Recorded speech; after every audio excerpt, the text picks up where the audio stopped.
Chapter 1, in which a house is built at Pooh Corner, Fort Meade. One day when Pooh Bear had nothing else to do, he thought he would do something. So he went round to Piglet's house to see what Piglet was doing. It was still snowing as he stumped over the white forest track, and he expected to find Piglet warming his toes in front of his fire. But to his surprise, he saw that the door was open, and the more he looked inside, the more Piglet wasn't there. "He's out," said Pooh sadly. "That's what it is. He's not in. I shall have to go a fast thinking walk by myself. Bother." But first, he thought that he would knock very loudly, just to make quite sure, and while he waited for Piglet not to answer, he jumped up and down to keep going, and a hum came suddenly into his head, which seemed to him a good hum, such as is hummed hopefully to others. The more it snows, tiddly-pom. The more it goes, tiddly-pom. The more it goes, tiddly-pom on snow. And nobody knows, tiddly-pom, how cold my toes, tiddly-pom. How cold my toes, tiddly-pom are cold. "So what I'll do," said Pooh, "is I'll do this. I'll just go home first and see what the time is, and perhaps I'll put a muffler around my neck, and then I'll go and see Eeyore and sing it to him." He hurried back to his own house, and his mind was so busy on the way with the hum that he was getting ready for Eeyore that, when he suddenly saw Piglet sitting in his best armchair, he could only stand there rubbing his head and wondering whose house he was in. "Hello, Piglet," he said. "I thought you were out." "No," said Piglet. "It's you who were out, Pooh." "So it was," said Pooh. "I knew one of us was." He looked up at his clock, which had stopped at 5 minutes to 11 some weeks ago. "Nearly 11 o'clock, said Pooh happily. "You are just in time for a little snackle or something." And he put his head into the cupboard. "And then we'll go out, Piglet, and sing my song to Eeyore." "Which song, Pooh?" "The one we're going to sing to Eeyore," explained Pooh.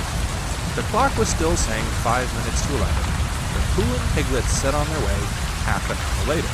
The wind had dropped, and the snow, tired of rushing round in circles, trying to catch itself up, fluttered gently down until it found a place on which to rest. And sometimes the place was Pooh's nose, and sometimes it wasn't. And in a little while, Piglet was wearing a white muffler around his neck and feeling more snowy behind the ears than he had ever felt before. "Pooh," he said at last, and a little timidly because he didn't want Pooh to think he was giving in, "I was just wondering, how would it be if we went home now, practiced your song, and then sang it to Eeyore tomorrow, or the next day, when we happen to see him?" "That's a very good idea, Piglet," said Pooh. "We'll practice it now as we go along, but it's no good going home to practice it, because it's a special outdoor song, which has to be sung in the snow." "Are you sure?" asked Piglet anxiously. "Well, you'll see, Piglet, when you listen, because this is how it begins. The more it snows, tiddly-pom." "Tiddly what?" said Piglet. "Pom," said Piglet. "I put that in to make it more hummy. The more it goes, tiddly. The more—" "Didn't you say snows?" "Yes, but that was before."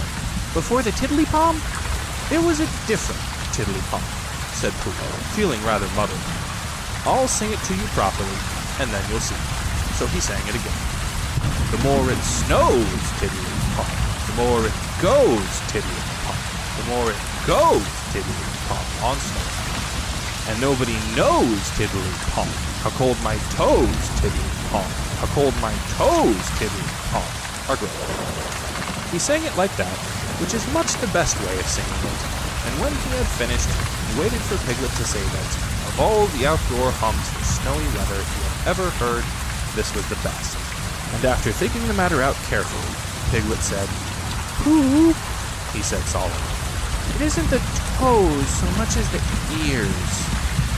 By this time they were getting near Eeyore's blooming place, which was where he lived, and as it was still very snowy behind Piglet's ears, and he was getting tired of it, they turned into a little pine wood and sat down on the gate which led into it. They were out of the snow now, but it was very cold, and to keep themselves warm, they sang Pooh's song right through 6 times, Piglet doing the tiddly-poms, Pooh doing the rest of it, and both of them thumping on the top of the gate with pieces of stick at the proper places. and in a little while they felt much warmer and were able to talk again. "I've been thinking," said Pooh. "And what I've been thinking is this. I've been thinking about Eeyore." "What about Eeyore?" "Well, poor Eeyore has nowhere to live." "Nor he has," said Piglet. "You have a house, Piglet, and I have a house, and they are very good houses. And Christopher Robin has a house, and Owl and Kanga and Rabbit have houses, and even Rabbit's friends and relations have houses, or something. But poor Eeyore has nothing. So what I've been thinking is, let's build him a house." "That," said Piglet, "is a grand idea. Where shall we build it?" "We will build it here," said Pooh, "just by this wood and out of the way, because this is where I thought of it. And we will call this Pooh Corner. And we will build an Eeyore house with sticks at Pooh Corner for Eeyore." "There was a heap of sticks on the other side of the wood," said Piglet. "I saw them, lots and lots, all piled up." "Thank you, Piglet," said Pooh. "What you have just said will be a great help to us. And because of it, I could call this place Pooh and Piglet Corner, if Pooh Corner didn't sound better, which it does, being smaller and more like a corner. Come along." So they got down off the gate and went around to the other side of the wood to fetch the sticks. Christopher Robin had spent the morning indoors going to Africa, and he had just got off the boat and was wondering what it was like outside, when who should come knocking at the door but Eeyore. "Hello, Eeyore," said Christopher Robin as he opened the door and came out. "How are you?" "It's snowing still," said Eeyore gloomily. "So it is." "And freezing." "Is it?" "Yes," said Eeyore. "However," he said, brightening up a little, "we haven't had an earthquake lately." "What's the matter, Eeyore?" "Nothing, Christopher Robin. Nothing important. I suppose you haven't seen a house or whatnot anywhere about." "What sort of a house?" "Just a house." "Who lives there?" "I do. At least I thought I did. But I suppose I don't. After all, we can't all have houses." "But Eeyore, I didn't know. I always thought—" "I don't know how it is, Christopher Robin. But what with all this snow and one thing and another, not to mention icicles and such like, it isn't so hot in my field about 3 o'clock in the morning as some people think it is. It isn't close, if you know what I mean. Not so as to be uncomfortable. It isn't stuffy. In fact, Christopher Robin," he went on in a loud whisper, "quite between ourselves and don't tell anybody, it's cold." "Oh, Eeyore," and I said to myself, "The others will be sorry if I'm getting myself all cold. They haven't got brains, any of them. Only gray fluff that's blown into their heads by mistake. And they don't think. But if it goes on snowing for another 6 weeks or so, one of them will begin to say to himself, 'Eeyore can't be so very much too hot about 3 o'clock in the morning.' And then it will get about, and they'll be sorry." "Oh, Eeyore," said Christopher Robin, feeling very sorry already. "I don't mean you, Christopher Robin. You're different. So what it all comes to is that I built myself a house down by my little wood." "Did you really? How exciting!" "The really exciting part," said Eeyore in his most melancholy voice, "is that when I left it this morning, it was there, and when I came back, it wasn't. Not at all very natural, and it was only Eeyore's house, but still, I just wondered." Christopher Robin didn't stop to wonder. He was already back at his house, putting on his waterproof hat, his waterproof boots, and his waterproof Macintosh as fast as he could. "We'll go and look for it at once," he called out to Eeyore. "Sometimes," said Eeyore, "when people have quite finished taking a person's house, there are 1 or 2 bits which they don't want, and are rather glad for the person to take back, if you know what I mean. So I thought if we just went—" "Come on," said Christopher Robin, and off they hurried. And in a very little time, they got to the corner of the field by the side of the pine wood, where Eeyore's house wasn't any longer. "There," said Eeyore, "not a stick of it left. Of course, I've still got all this snow to do what I like with. One mustn't complain. But Christopher Robin wasn't listening to Eeyore. He was listening to something else. "Can't you hear it?" he asked. "What is it? Somebody laughing?" "Listen." They both listened, and they heard a deep, gruff voice, saying in a singing voice that the more it snowed, the more it went on snowing, and a small, high voice tiddly-palming in between. "It's Pooh," said Christopher Robin excitedly. "Possibly," said Eeyore. "And Piglet," said Christopher Robin excitedly. "Probably," said Eeyore. "What we want is a trained bloodhound." The words of the song changed slightly. "We've finished our house," sang the gruff voice. "Tiddly-palm," sang the squeaky one. "It's a beautiful house." "Tiddly-palm." "I wish it were mine." "Tiddly-palm." "Pooh!" shouted Christopher Robin. The singers on the gate stopped singing. "It's Christopher Robin," said Pooh eagerly. "He's round by the place where we got all those sticks from," said Piglet. "Come on," said Pooh. They climbed down their gate and hurried round the corner of the wood, Pooh making welcoming noises all the way. "Why, here is Eeyore," said Pooh, when he had finished hugging Christopher Robin, and he nudged Piglet, and Piglet nudged him, and they thought to themselves what a lovely surprise they had got ready. "Hello, Eeyore." "Same to you, Pooh Bear, and twice on Thursdays," said Eeyore grimly. Before Pooh could say, "Why Thursdays?" Christopher Robin began to explain the sad story of Eeyore's lost house. And Pooh and Piglet listened, and their eyes seemed to be bigger and bigger. "Where did you say it was?" asked Pooh. "Just here," said Eeyore. "Made of sticks?" "Yes." "Oh," said Piglet. "What?" said Eeyore. "I just said oh," said Piglet nervously, and so as to seem quite at ease, he hummed tiddly-palm once or twice in a "what shall we do now" kind of way. "You're sure it was a house?" said Pooh. "I mean, you're sure the house was just here?" "Of course I am," said Eeyore. He murmured to himself, "No brain at all." "Why, what's the matter, Pooh?" asked Christopher Robin. "Well," said Pooh. "The fact is," said Pooh. "Well, the fact is," said Pooh. "You see," said Pooh. "It's like this," said Pooh.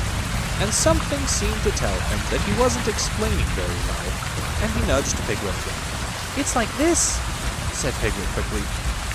"Only warmer," he added after he thought.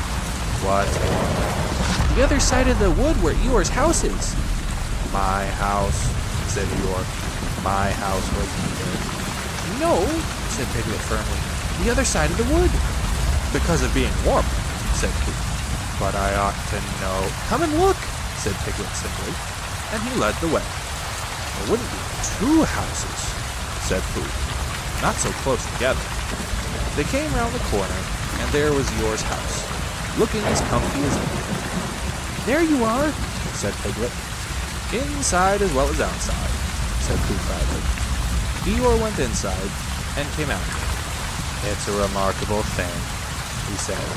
"It is my house, and I built it where I said I did. So the wind must have blown it, and the wind blew it right over the wood and blew it down here.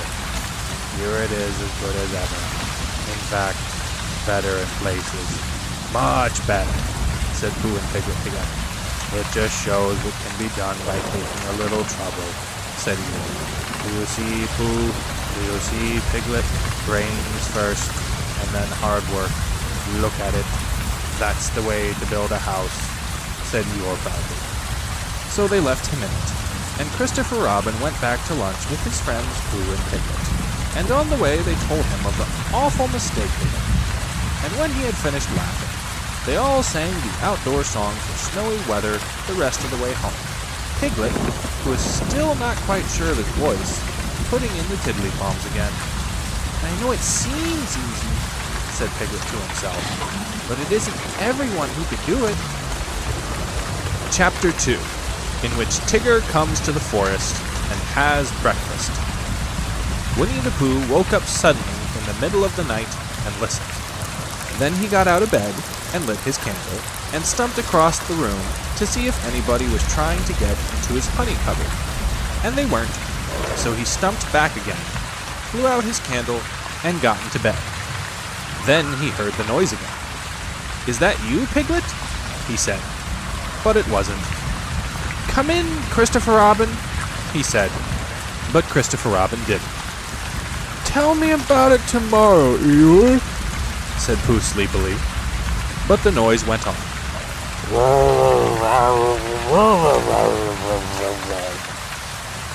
Said whatever it was. And Pooh found that he wasn't asleep after all. What can it be? He thought. There are lots of noises in the forest, but this is a different one. It isn't a growl, and it isn't a purr, and it isn't a bark, and it isn't the noise you make before beginning a piece of poetry, but it's a noise of some kind, made by a strange animal, and he's making it outside my door. So I shall get up and ask him how to do it.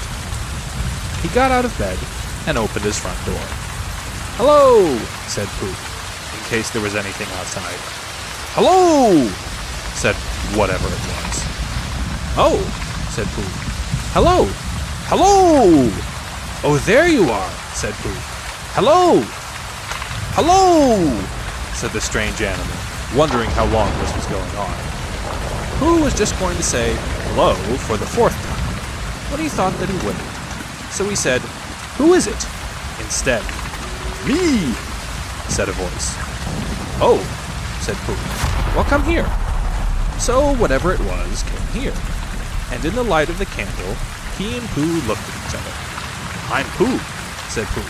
"I'm Tigger," said Tigger. "Oh," said Pooh, for he had never seen an animal like this before. "Does Christopher Robin know about you?" "Of course he does," said Tigger.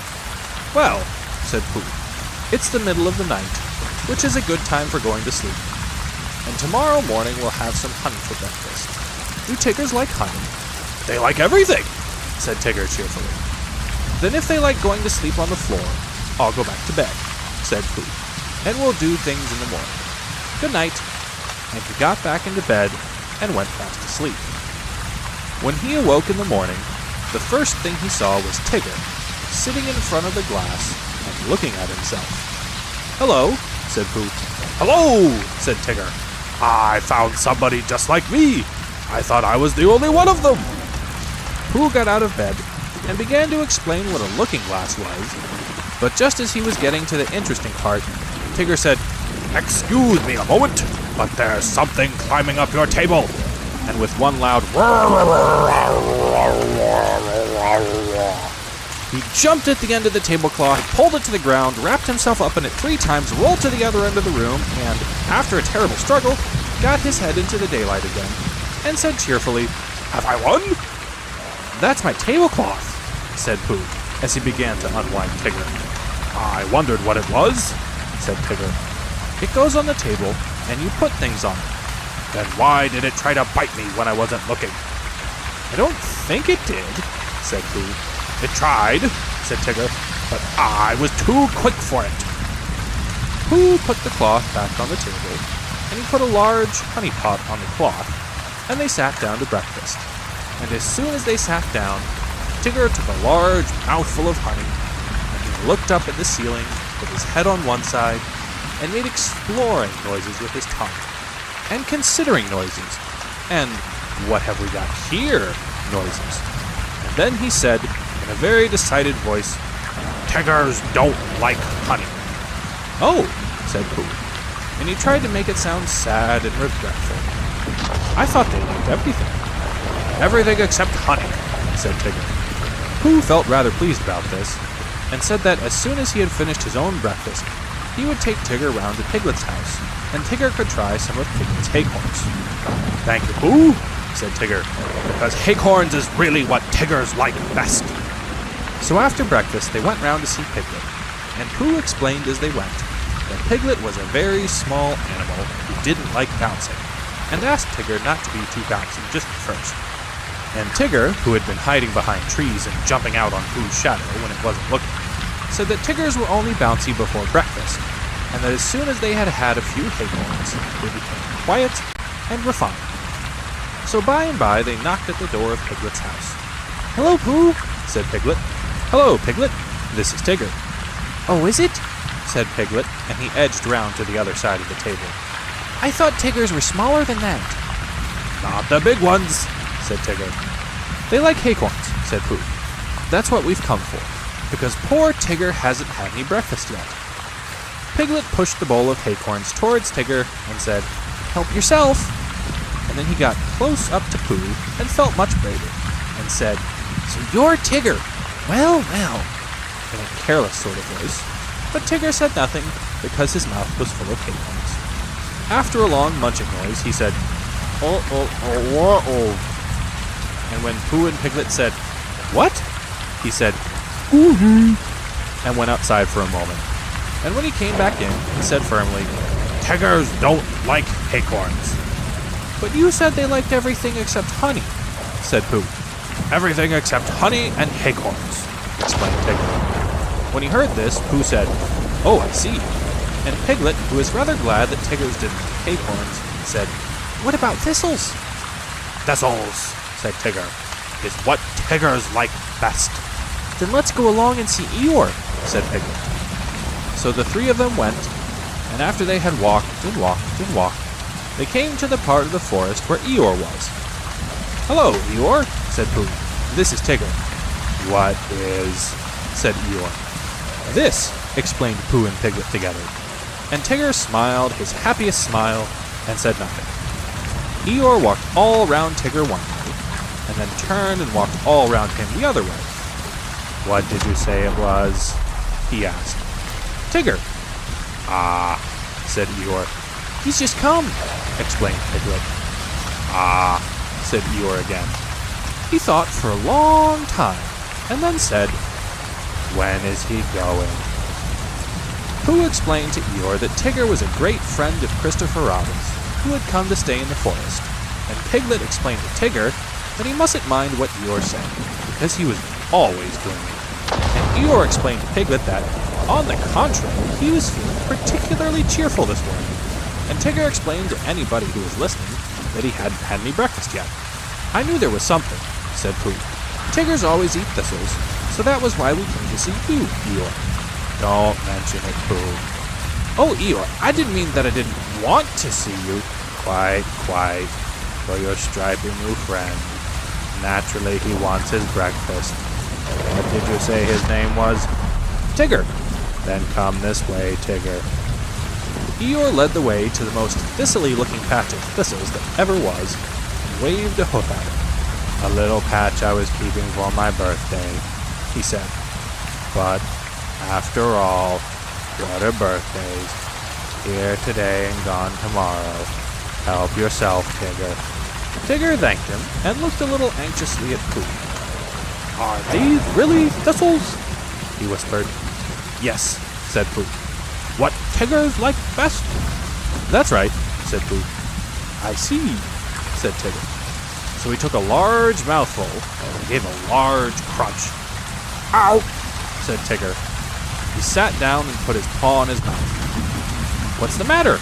asked Pooh. "Hot!" mumbled Tigger. "Your friend," said Eeyore, "appears to have bitten on a bee." Pooh's friend stopped shaking his head to get the prickles out, and explained that Tiggers didn't like thistles.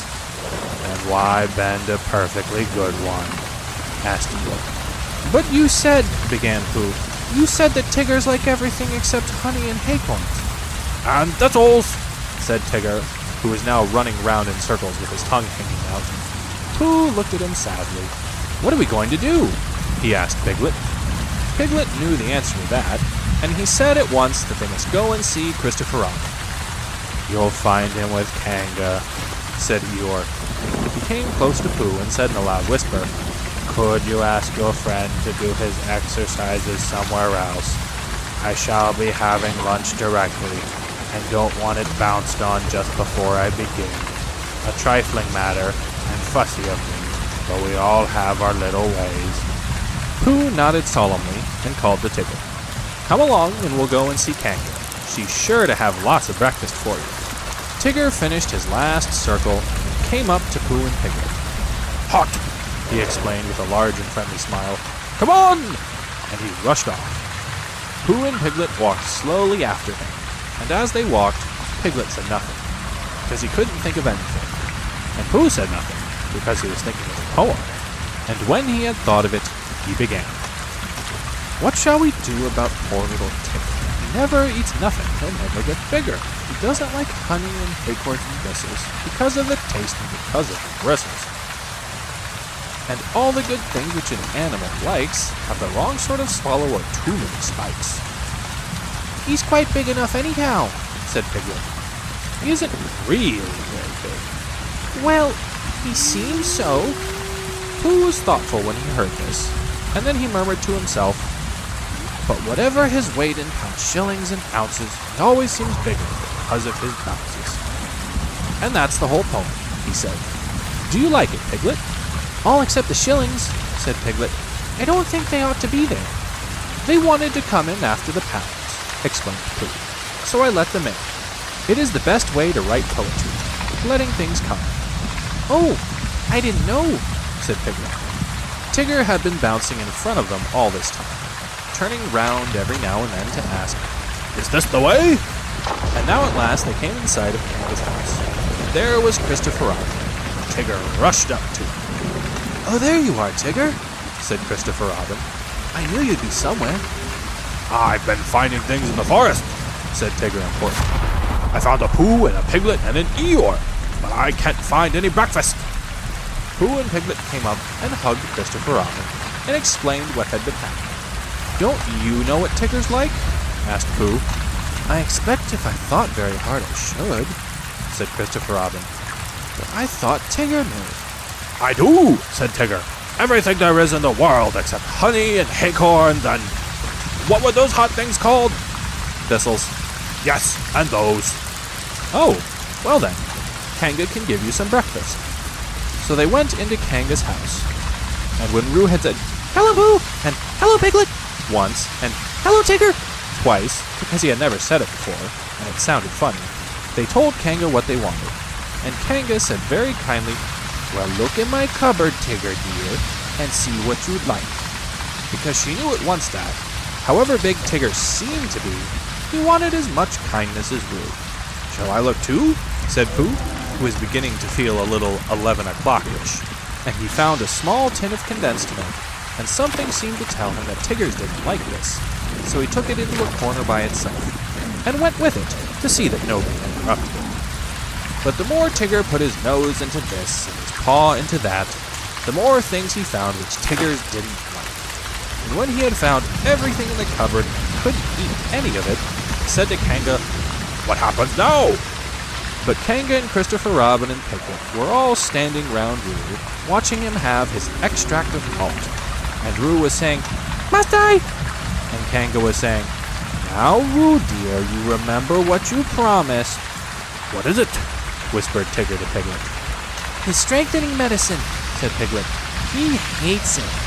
So Tigger came closer, leant over the back of Roo's chair, and suddenly he put out his tongue and took one large gullalop, and with a sudden jump of surprise, Kanga said, Oh!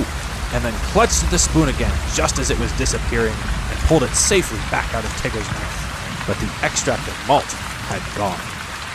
Tigger dear, said Kanga. He's taking my medicine! He's taking my medicine! He's taking my medicine! Sang Roo happily, thinking it was a tremendous joke. Then Tigger looked up at the ceiling, closed his eyes, and his tongue went round and round his chops, in case he had left any outside. And a peaceful smile came over his face as he said, So, that's what Tigger's like. Which explains why he always lived at Kanga's house afterwards, and had extract of malt for breakfast, dinner, and tea.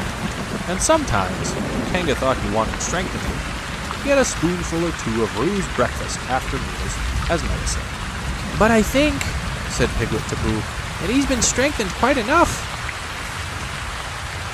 Chapter 3, in which a search is organized, and Piglet nearly meets the Heffalump again. Pooh was sitting in his house one day, counting his pots of honey, when there came a knock on the door. 14, said Pooh. Come in. 14. Or was it 15? Bother. That's bother. Hello, Pooh, said Rabbit. Hello, Rabbit. 14, wasn't it? What was? My pots of honey. What I was counting. 14. That's right. Are you sure? No, said Rabbit. Does it matter? I just like to know, said Pooh humbly. So as I can say to myself, I've got 14 pots of honey left. Or 15, as the case may be. It's sort of comforting. Well, let's call it 16, said Rabbit. What I came to say was, have you seen Small anywhere about?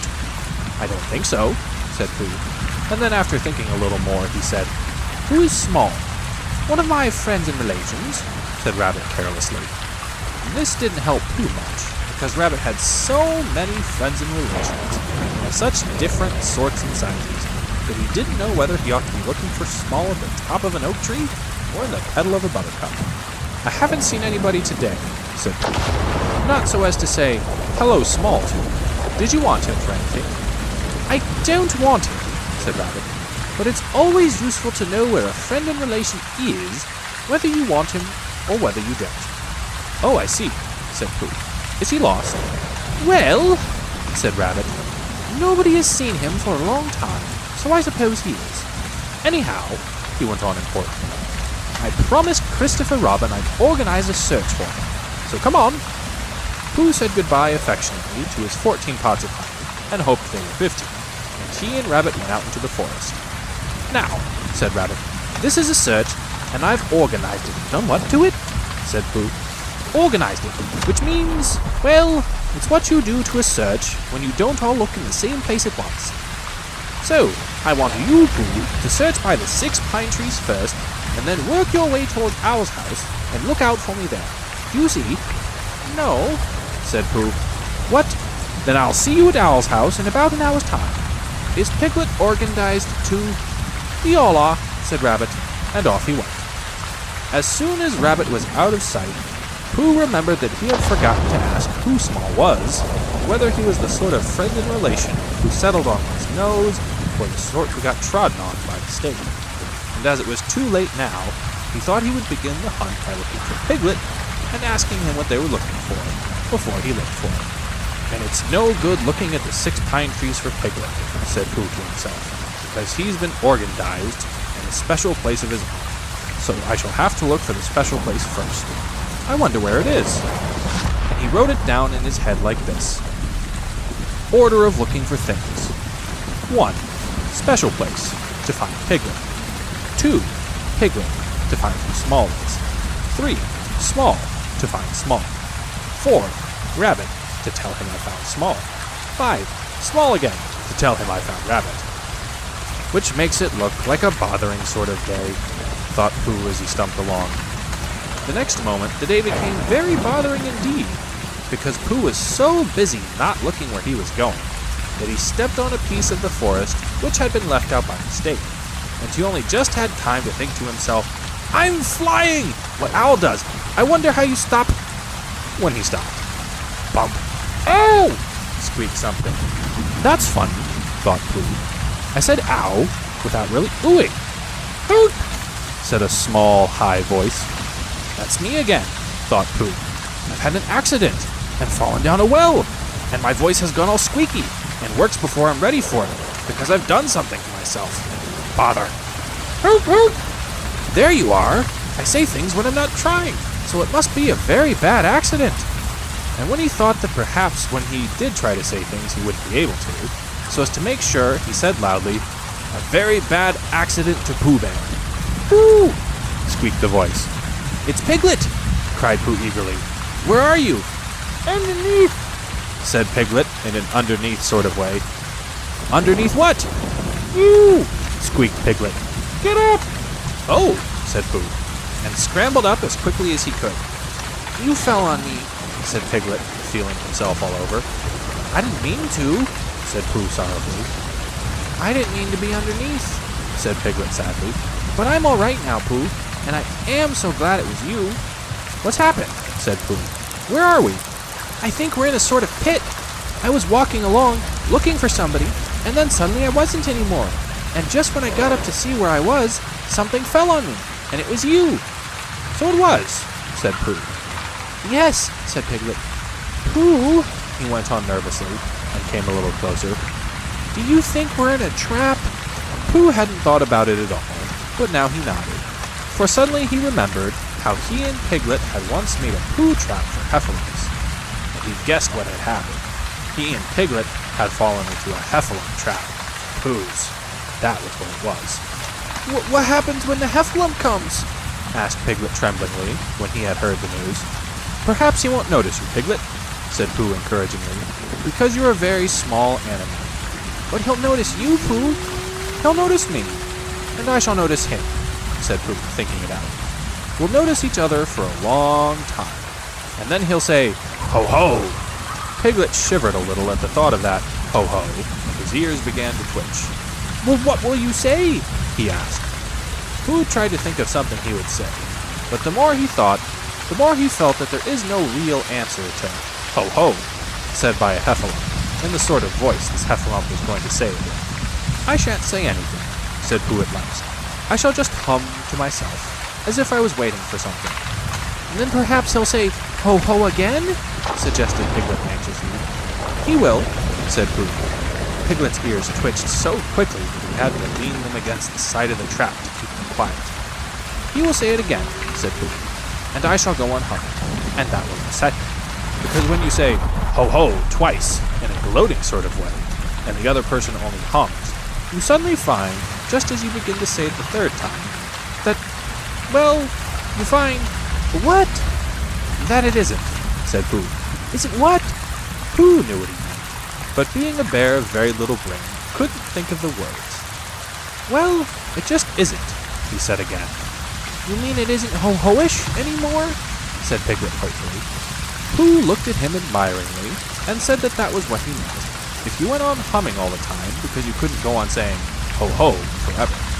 But he'll say something else, said Piglet. That's just it. He'll say, what's all this? And then I shall say, and this is a very good idea, Piglet, which I've just thought of. I shall say, it's a trap for a heffalump which I've made, and I'm waiting for the heffalump to fall in. And I shall go on humming. That will unsettle him. Pooh, cried Piglet, and now it was his turn to be the admiring one. You saved us. Have I? Said Pooh, not feeling quite sure. But Piglet was quite sure, and his mind went on. He saw Pooh and the heffalump talking to each other. And he thought suddenly, and a little sadly, that it would have been rather nice if it had been Piglet and the heffalump talking so grandly to each other, and not Pooh, much as he loved Pooh, because he really had more brain than Pooh, and the conversation would go better if he and not Pooh were doing one-sided. And it would be comforting afterwards, in the evenings, to look back on the day when he answered a heffalump back as bravely as if the heffalump wasn't there. It seemed so easy. He knew just what he would say. Heffalump, gloatingly, ho ho. Piglet, carelessly, Tra-la-la, tra-la-la. Heffalump, surprised and not quite so sure of himself. Hello? Piglet, more carelessly still. Tiddle-um-tum, tiddle-um-tum. Heffalump, beginning to say ho-ho and turning it awkwardly into a cough. What's all this? Piglet, surprised. Hello, this is a trap I've made, and I'm waiting for a heffalump to fall into it. Heffalump, greatly disappointed. Oh, after a long silence. Are you sure? Piglet, Yes. Heffalump, oh, nervously. I thought it was a trap I'd made to catch piglets. Piglet, surprised. Oh no. Heffalump, oh, apologetically. I must have got it wrong then. Piglet, I'm afraid so. politely. I'm sorry. He goes on humming. Heffalump, well, I suppose I'd better be getting back. Piglet, looking up carelessly. Must you? Well, if you see Christopher Robin anywhere, you might tell him I want him. Heffalump, eager to please. Certainly.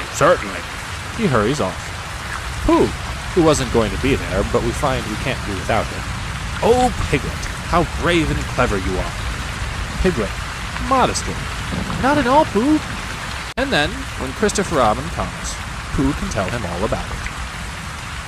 While Piglet was dreaming this happy dream, and Pooh was wondering again whether it was 14 or 15, the search for Small was still going on all over the forest.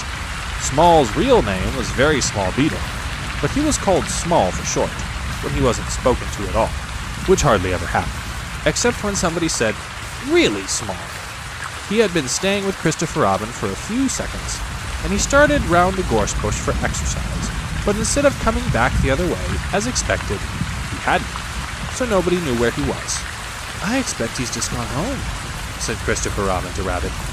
Did he say goodbye and thank you for a nice time? Said Rabbit. He's only just said, how do you do? Said Christopher Robin. Ha! Said Rabbit. After thinking a little, he went on.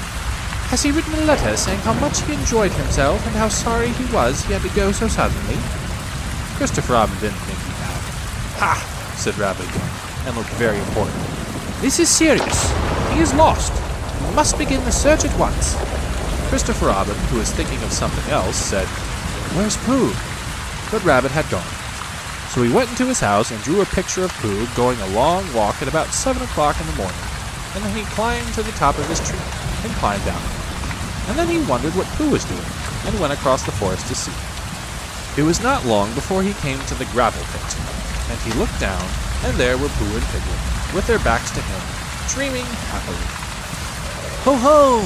Said Christopher Robin loudly and suddenly. Piglet jumped 6 inches in the air with surprise and anxiety. But Pooh went on dreaming. It's the heffalump, thought Piglet nervously. Now then! He hummed in his throat a little so that none of the words should stick, and then in the most delightfully easy way he said, tra-la-la, tra-la-la, as if he had just thought of it. But he didn't look round, because if you look round and see a very fierce heffalump looking down at you, sometimes you forget what you were going to say. Rum-tum-tum-tiddle-um, said Christopher Robin in a voice like Pooh's, because Pooh had once invented a song which went, tra-la-la, tra-la-la, tra-la-la, tra-la-la, rum-tum-tum-tiddle-um. So whenever Christopher Robin sings it, he always sings it in a Pooh voice, which seems to suit him better. He said the wrong thing, thought Piglet anxiously. He ought to have said, ho ho again. Perhaps I had better say it for him. And as fiercely as he could, Piglet said, ho ho! How did you get there, Piglet? Said Christopher Robin in his ordinary voice. This is terrible, thought Piglet. First he talks in Pooh's voice, and then he talks in Christopher Robin's voice, and he's doing it so as to unsettle me. And being now completely unsettled, he said very quickly and squeakily, This is a trap for Pooh's, and I'm waiting to fall in it. Ho ho! What's all this? And then I say ho ho again. What? Said Christopher Robin. A trap for ho-hos, said Piglet huskily. I've just made it, and I'm waiting for the ho-ho to come. How long Piglet would have gone on like this, I don't know. But at that moment, Pooh woke up suddenly and decided that it was 16. So he got up, and as he turned his head so as to soothe himself in that awkward place in the middle of the back where something was tickling him, he saw Christopher Robin. Hello! He shouted joyfully. Hello, Pooh! Piglet looked up and looked away again, and he felt so foolish and uncomfortable that he had almost decided to run away to sea and be a sailor when suddenly he saw something. Pooh! He cried. There's something climbing up your back. I thought there was, said Pooh. It's small, cried Piglet. Oh, that's who it is it? Said Pooh. Christopher Robin, I found Small, cried Piglet. Well done, Piglet, said Christopher Robin. And at these encouraging words, Piglet felt quite happy again, and decided not to be a sailor after all. So when Christopher Robin had helped them out of the gravel pit, they all went off together, hand in hand. And 2 days later, Rabbit happened to meet Eeyore in the forest. Hello, Eeyore, he said. What are you looking for? Small, of course, said Eeyore. Haven't you any brain? Oh, but didn't I tell you, said Rabbit. Small was found 2 days ago. There was a moment's silence. Ha ha, said Eeyore bitterly. Merriment and whatnot. Don't apologize. It's just what would happen. Chapter 4, in which it is shown that Tiggers don't climb trees. One day when Pooh was thinking, he thought he would go and see Eeyore because he hadn't seen him since yesterday. And as he walked through the heather, singing to himself, he suddenly remembered that he hadn't seen Owl since the day before yesterday. So he thought that he would just look in at the 100-acre wood on the way and see if Owl was at home. Well, he went on singing until he came to the part of the stream where the stepping stones were. And when he, in the middle of the third stone, began to wonder how Kanga and Roo and Tigger were getting on, because they all lived together in a different part of the forest, and he thought, I haven't seen Roo for a long time, and if I don't see him today, it will be a still longer time. So he sat down on the stone in the middle of the stream and sang another verse of his song, while he wondered what to do. The other verse of the song was like this. I could spend a happy morning singing Roo. I could spend a happy morning being Pooh. For it doesn't seem to matter if I don't get anything, and I don't get it no matter what I do. The sun, which had been delightfully warm, and the stone, which had been sitting in it for a long time, was so warm, too, that Pooh had almost decided to go on being Pooh in the middle of the stream for the rest of the morning when he remembered Rabbit. Rabbit, said Pooh to himself. I like talking to Rabbit. He talks about sensible things. He doesn't use long, difficult words like owl. He uses short, easy words like, what about lunch? And, help yourself, Pooh. I suppose I really ought to go and see Rabbit, which made him think of another verse. Oh, I like his way of talking, yes I do. It's the nicest way of talking just for two. And to help yourself with Rabbit, though it may become a habit, is a pleasant sort of habit for a Pooh. So, when he had sung this, he got up off his stone, walked back across the stream, and set off for Rabbit's house. But he hadn't got far before he began to say to himself, yes, but suppose Rabbit is out here. Or suppose I get stuck in his front door again, getting out, as I did once when his front door wasn't big enough. Because I know I'm not getting fatter, but his front door may be getting thinner. So wouldn't it be better if... And all the time he was saying things like this, he was going more and more westerly without thinking, until suddenly he found himself at his own front door. And it was 11 o'clock, which was time for a little something. Half an hour later, he was doing what he had always really meant to do. He was stumping off to Piglet's house. And as he walked, he wiped his mouth with the back of his paw and sang a rather fluffy song through the fur. It went like this. I could spend a happy morning seeing Piglet, and I couldn't spend a happy morning not seeing Piglet. And it doesn't seem to matter if I don't see Alan or any of the others, and I'm not going to see Alan or any of the others, or Christopher Robin. Written down like this, it doesn't seem a very good song, but coming through pale fawn fluff, at about 11:30 on a very sunny morning, it seemed to Pooh to be one of the best songs he had ever sung, so he went on singing. Piglet was busy digging a small hole in the ground outside his house. Hello, Piglet, said Pooh. Hello, Pooh, said Piglet, giving a jump of surprise. I knew it was you. So did I, said Pooh. What are you doing? I'm planting a haycorn, Pooh, so that it can grow up into an oak tree and have lots of haycorns just outside the front door, instead of having to walk miles and miles. Do you see, Pooh? Supposing it doesn't, said Pooh. It will, because Christopher Robin says it will. So that's why I'm planting it. Well, said Pooh, if I plant a honeycomb outside my house, then it will grow up into a beehive. Piglet wasn't quite sure about this. Or a piece of a honeycomb, said Pooh, so as not to waste too much. Only then I might only get a piece of a beehive, and it might be the wrong piece, where the bees were buzzing and the honey. Bother. Piglet agreed that would be rather bothering. Besides, Pooh, it's a very difficult thing, planting, unless you know how to do it, he said, and he put the acorn in the hole he had made, covered it up with earth, and jumped on it. I do know, said Pooh, because Christopher Robin gave me a nasturtium seed, and I planted it, and I'm going to have nasturtiums all over the front door. I thought they were called nasturtiums, said Piglet timidly, as he went on jumping. No, said Pooh, not these. These are called nasturtiums. When Piglet had finished jumping, he wiped his paws on his front and said, What shall we do now? And Pooh said, Let's go and see Kanga and Roo and Tigger. And Piglet said, Yes, let's, because he was still a little anxious about Tigger, who was a very bouncy animal, with a way of saying, How do you do, which always left your ears full of sand.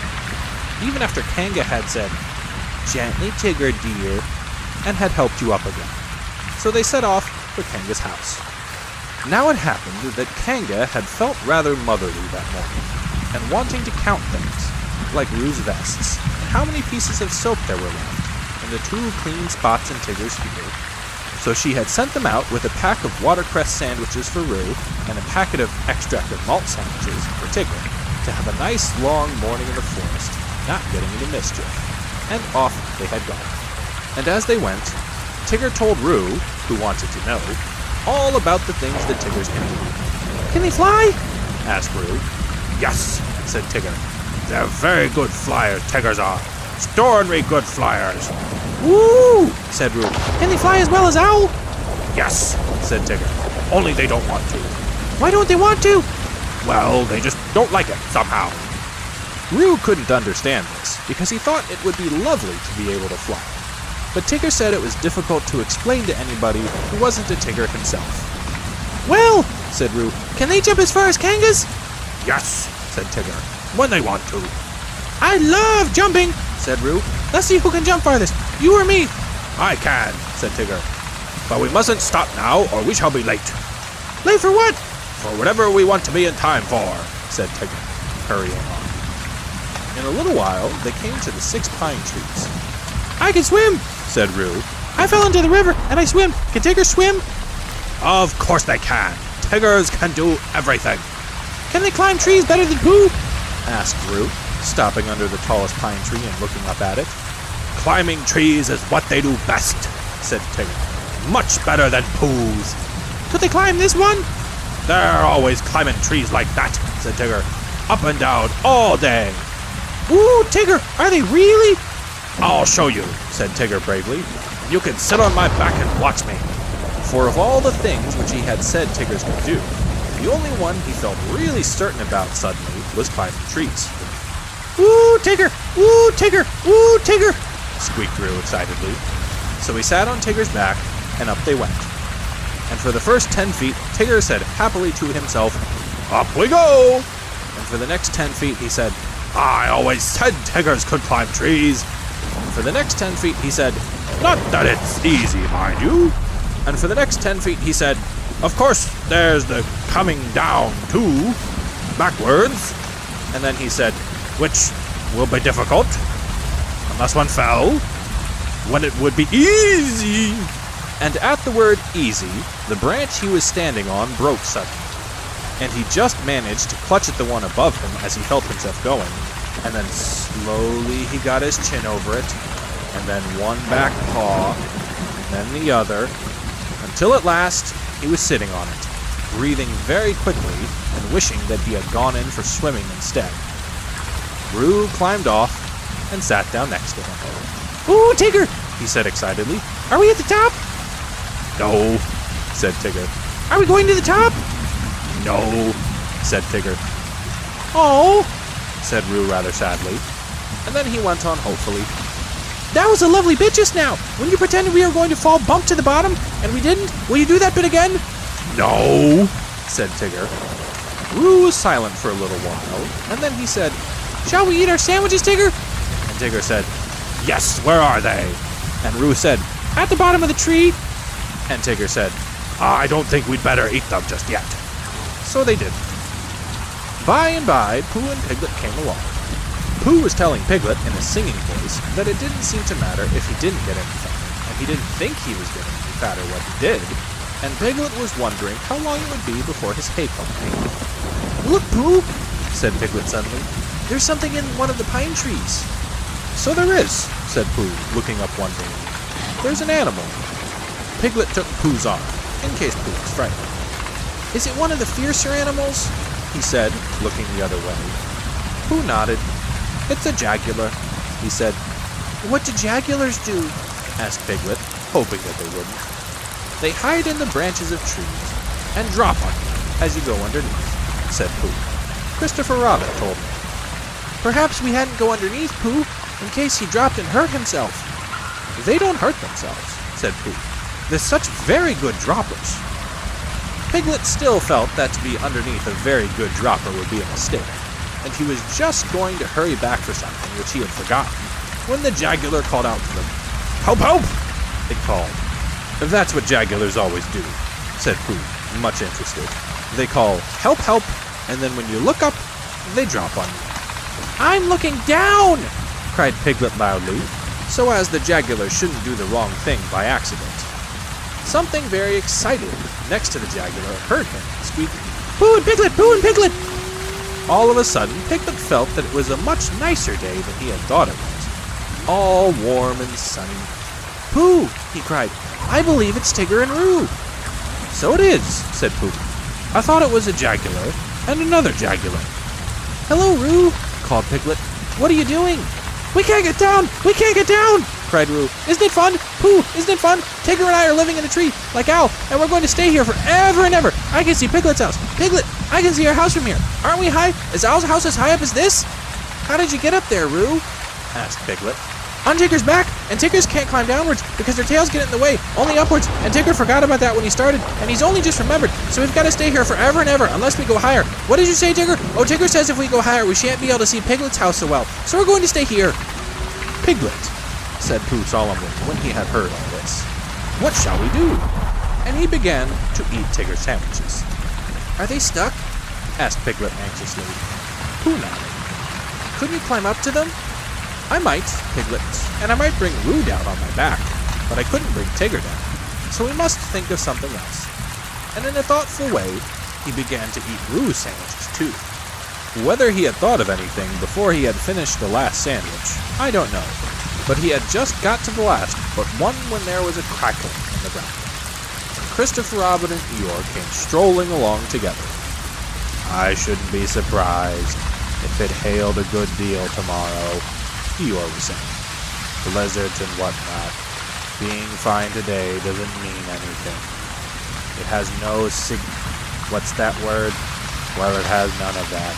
It's just a small piece of weather. There's Pooh, said Christopher Robin, who didn't much mind what it did tomorrow, as long as he was out in it. Hello, Pooh. It's Christopher Robin, said Piglet. He'll know what to do. They hurried up to him. Oh, Christopher Robin, began Pooh. And Eeyore, said Eeyore. Tigger and Roo are right up the 6 pine trees, and they can't get down, and I was just saying, put in Piglet, that if only Christopher Robin, and Eeyore, if only you were here, then we could think of something to do. Christopher Robin looked up at Tigger and Roo and tried to think of something. I thought, said Piglet earnestly, that if Eeyore stood at the bottom of the tree, and if Pooh stood on Eeyore's back, and if I stood on Pooh's shoulders, and if Eeyore's back snapped suddenly, then we could all laugh. Ha ha, amusing in a quiet way, said Eeyore, but not really helpful. Well, said Piglet meekly, I thought... Would it break your back, Eeyore? Asked Pooh, very much surprised. That's what would be so interesting, Pooh, not being quite sure till afterwards. Pooh said, oh, and they all began to think of it. I've got an idea, cried Christopher Robin suddenly. Listen to this, Piglet, said Eeyore, and then you'll know what we're trying to do. I'll take off my tunic, and we'll each hold a corner, and then Roo and Tigger can jump into it, and it will be all soft and bouncy for them, and they won't hurt themselves. Getting Tigger down, said Eeyore, and not hurting anybody. Keep those 2 ideas in your head, Piglet, and you'll be all right. But Piglet wasn't listening. He was so agog at the thought of seeing Christopher Robin's blue bracelet. He had only seen them once before when he was much younger, and being a little overexcited by them, he had had to go to bed half an hour earlier than usual, and he had always wondered since if they were really as blue and as bracing as he had thought. So when Christopher Robin took his tunic off, they were. He felt quite friendly to Eeyore again, and held the corner of the tunic next to him, and smiled happily at him. And Eeyore whispered back, I'm not saying there won't be an accident now, mind you. They're funny things, accidents. You never have them till you're having them.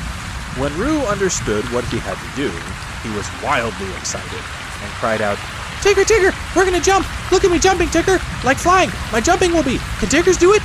And he squeaked out, I'm coming, Christopher Robin! And he jumped straight into the middle of the tunic. And he was going so fast that he bounced up again almost as high as where he was before, and went on bouncing and saying, Woo! for quite a long time. And at last he stopped and said, Woo, lovely! and they put him on the ground. Come on, Tigger! He called out, It's easy!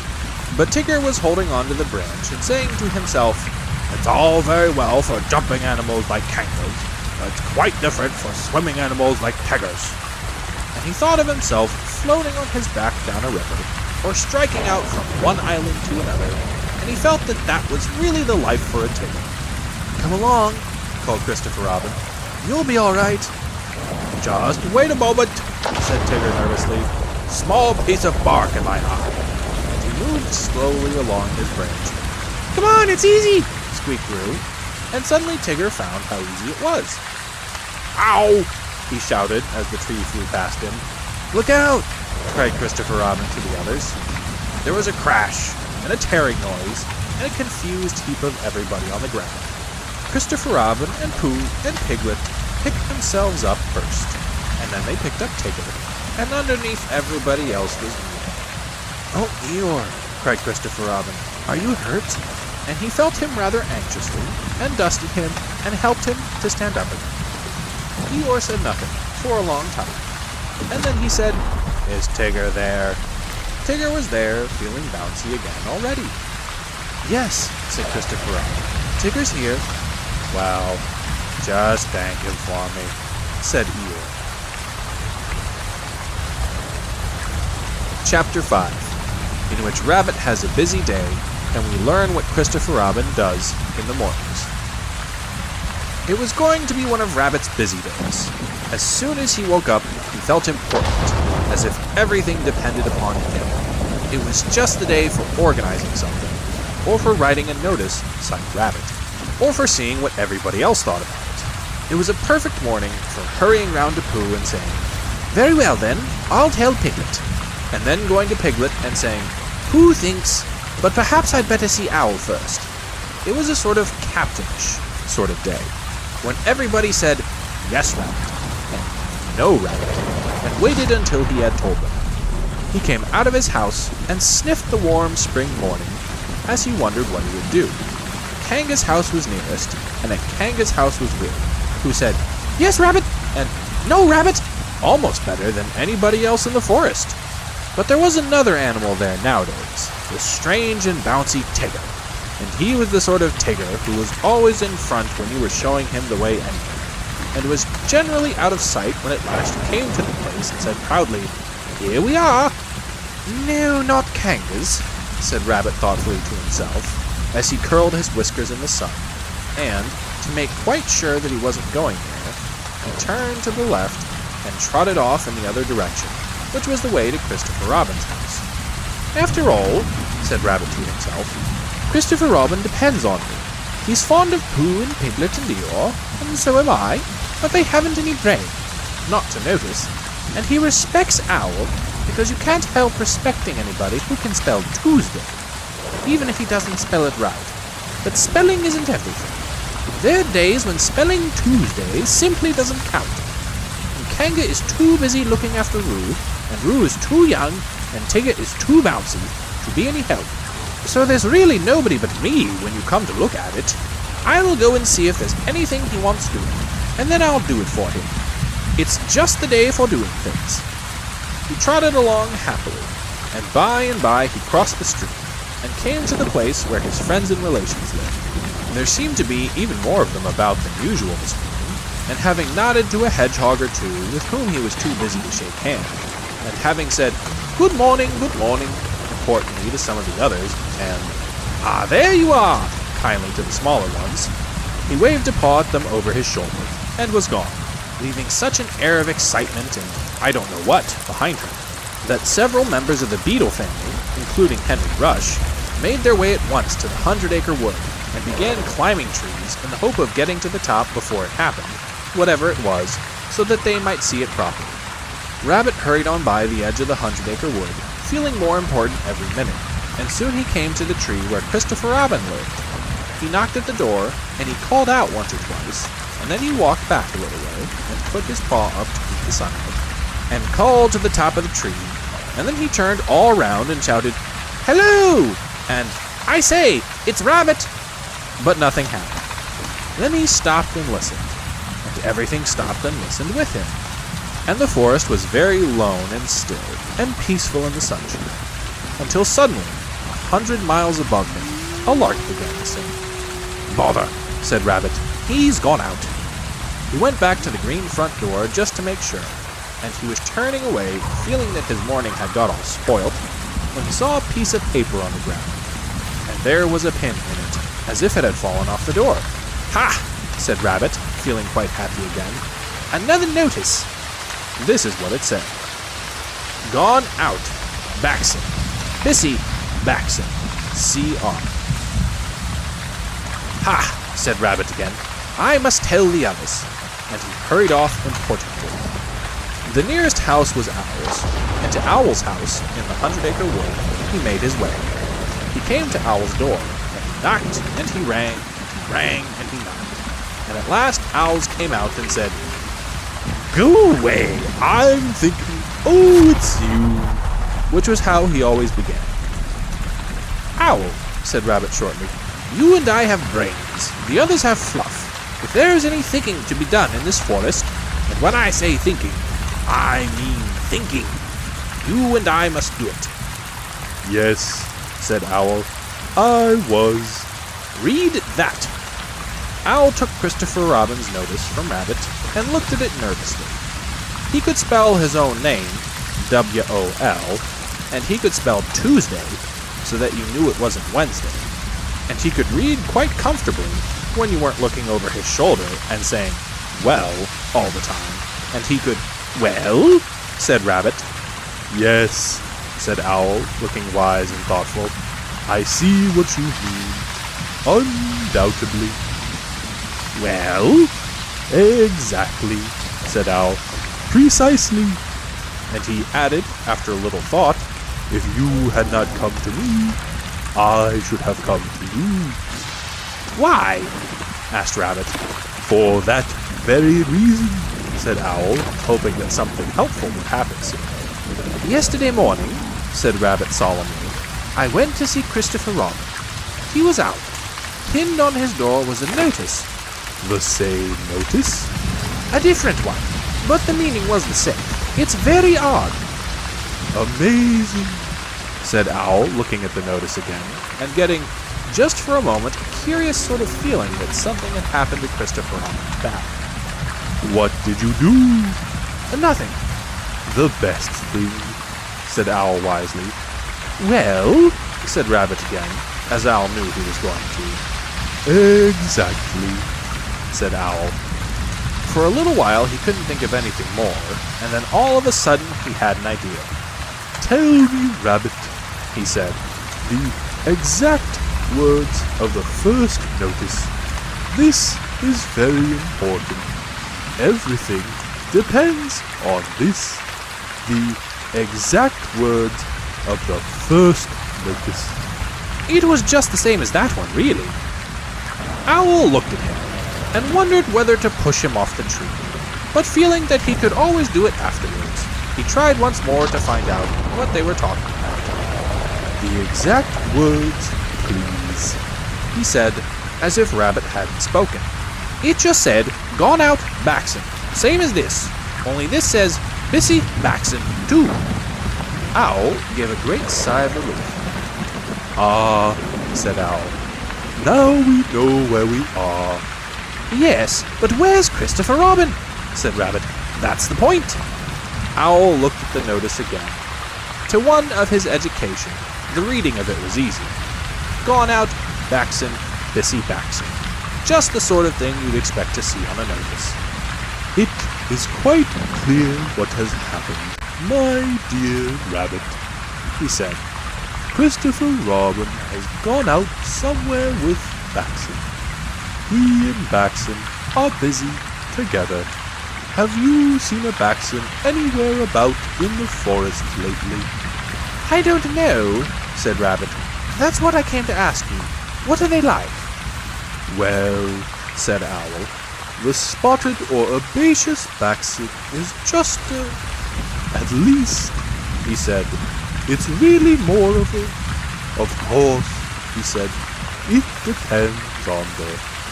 Well, said Owl, the fact is, he said, I don't know what they're like, said Owl frankly.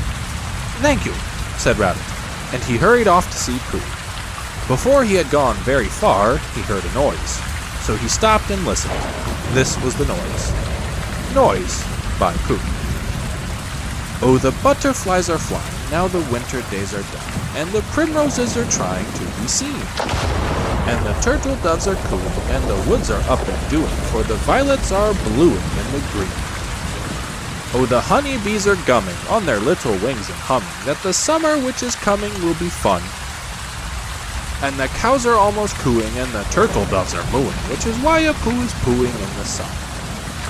For the spring is really springing, you can see a skylark singing, and the bluebells which are ringing can be heard. And the cuckoo isn't cooing, but he's cucking and he's oohing, and a Pooh is simply pooing like a bird. Hello, Pooh, said Rabbit. Hello, Rabbit, said Pooh dreamily. Did you make that song up?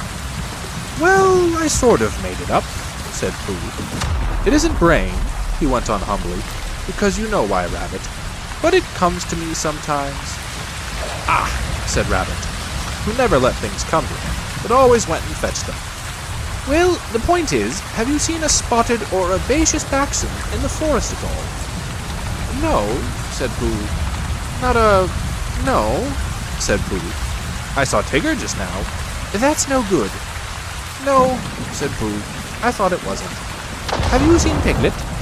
Yes, said Pooh. I suppose that isn't any good either, he asked meekly. Well, it depends if he saw anything. He saw me, said Pooh.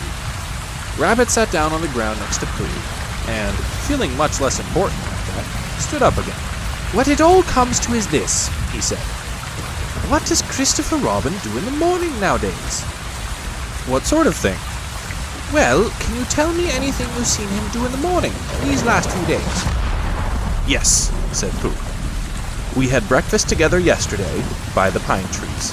I'd made up a little basket, just a little fair-sized basket, an ordinary biggish sort of basket, full of... Yes, said Rabbit. But I mean later than that. Have you seen him between 11 and 12? Well, said Pooh, at 11 o'clock. At 11 o'clock? Well, at 11 o'clock, you see, I generally get home about then, because I have one or two things to do. 11:15 then. Well, said Pooh, past. Yes, said Pooh. At past, or perhaps later, I might see him. And now that he did think of it, he began to remember that he hadn't seen Christopher Robin about so much lately. Not in the mornings. Afternoons? Yes. Evenings? Yes. Before breakfast? Yes. Just after breakfast? Yes. And then perhaps, see you again, Pooh, and off he'd go. That's just it, said Rabbit. Where? Perhaps he's looking for something. What? Asked Rabbit. That's just what I was going to say, said Pooh. And then he added, perhaps he's looking for a spotted or herbaceous baxid. Yes, said Pooh. One of those, in case it isn't. Rabbit looked at him severely. I don't think you're helping, he said. No, said Pooh. I do try, he added humbly. Rabbit thanked him for trying, and said that he would now go and see Eeyore, and Pooh could walk with him if he liked, but Pooh, who felt another verse of his song coming on, said he would wait for Piglet. Goodbye, Rabbit. So Rabbit went off. But, as it happened, it was Rabbit who saw Piglet first. Piglet had got up early that morning to pick himself a bunch of violets. And when he had picked them and put them in a pot in the middle of his house, it suddenly came over him that nobody had ever picked Eeyore a bunch of violets. And the more he thought of this, the more he thought how sad it was to be an animal who had never had a bunch of violets picked for him. So he hurried out again, saying to himself, Eeyore, violets, and then, violets, Eeyore, in case he forgot, because it was that sort of day. And he picked a large bunch and trotted along, smelling them and feeling very happy, until he came to the place where Eeyore was. Oh, Eeyore, Piglet began a little nervously, because Eeyore was busy. Eeyore put out a paw and waved him away. "Tomorrow," said Eeyore, or the next day. Piglet came a little closer to see what it was. Eeyore had 3 sticks on the ground and was looking at them. 2 of the sticks were touching at one end, but not at the other, and the 3rd stick was laid across them. Piglet thought that perhaps it was a trap of some kind. Oh, Eeyore, He began again. just... "Is that little Piglet?" said Eeyore, still looking hard at his sticks. Yes, Eeyore, and I... "Do you know what this is?" No. said Piglet. "It's an A," Oh, said Piglet. "Not O, A," said Eeyore severely. "Can't you hear? Or do you think you have more education than Christopher Robin?" yes, said Piglet. No, said Piglet very quickly, and he came closer still. "Christopher Robin said it was an A, and an A it is, until somebody treads on me," Eeyore added sternly. Piglet jumped backwards hurriedly and smelt at his violets. "Do you know what A means, little Piglet?" no, Eeyore, I don't. "It means learning. It means education. It means all the things that you and Pooh haven't got. That's what A means." Oh, said Piglet again. I mean, does it? He explained quickly. "I'm telling you, people come and go in this forest, and they say it's only Eeyore, so it doesn't count. They walk to and fro saying, 'Ha ha.' But do they know anything about A? They don't. It's just 3 sticks to them. But to the educated, mark this, little Piglet. To the educated, not meaning Poohs and Piglets, it's a great and glorious A. Not," he added, "just something that anybody can come and breathe on." Piglet stepped back nervously and looked round for help. Here's Rabbit, he said gladly. Hello, Rabbit. Rabbit came up importantly, nodded to Piglet, and said, "Ah, Eeyore," in the voice of someone who would be saying, "Goodbye," in about 2 more minutes. There's just one thing I wanted to ask you, Eeyore. What happens to Christopher Robin in the mornings nowadays? "What's this I'm looking at?" said Eeyore, still looking at it. 3 sticks, said Rabbit promptly. "You see," said Eeyore to Piglet. He turned to Rabbit. "I will now answer your question," he said solemnly. Thank you, said Rabbit. "What does Christopher Robin do in the mornings? He learns. He becomes educated. He instigates. I think that is the word he mentioned, but I may be referring to something else. He instigates knowledge. In my small way, I also, if I have the word right, am doing what he does. That, for instance, is..." An A, said Rabbit. but not a very good one. Well, I must get back and tell the others. Eeyore looked at his sticks, and then he looked at Piglet. "What did Rabbit say it was?" he asked. An A. Said Piglet. "Did you tell him?" No, Eeyore, I didn't. I expect he just knew. He knew. You mean this A thing is a thing Rabbit knew? Yes, Eeyore, he's clever, Rabbit is. Clever, said Eeyore scornfully, putting a foot heavily on his 3 sticks. Education, said Eeyore bitterly, jumping on his 6 sticks. What is learning? Asked Eeyore as he kicked his 12 sticks into the air. A thing Rabbit knows. Ha! I think, began Piglet nervously. Don't, said Eeyore. I think violets are rather nice, said Piglet, and he laid his bunch in front of Eeyore and scampered off. Next morning, the notice on Christopher Robin's door said, "Gone out, back soon. C.R." Which is why all the animals in the forest, except of course the spotted and herbaceous Baxen, now know what Christopher Robin does in the mornings.